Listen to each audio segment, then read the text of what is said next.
মন্দিরে বিয়ে করেছি কিন্তু রেজিস্ট্রি করিনি, আমাকে কি ডিভোর্স নিতে হবে?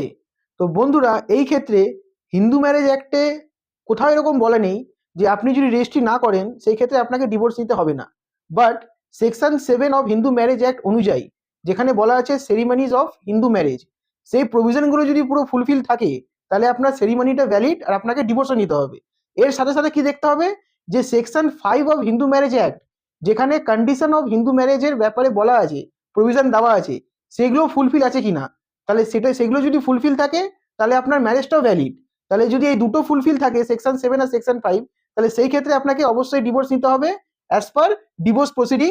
যদি আপনি কন্টেস্টেড ডিভোর্স নিতে চান তাহলে সেকশন 13 কে ফলো করে আপনাকে নিতে হবে, যে গ্রাউন্ডগুলো দেওয়া আছে সেকশন 13-এ কন্টেস্টেড ডিভোর্সের ক্ষেত্রে। আর যদি আপনি মিউচুয়াল ডিভোর্স নিতে চান তাহলে আপনাকে section 13B of Hindu marriage act অনুযায়ী আপনাকে সেম প্রসিডিংস ফলো করে ডিভোর্স নিতে হবে। ধন্যবাদ।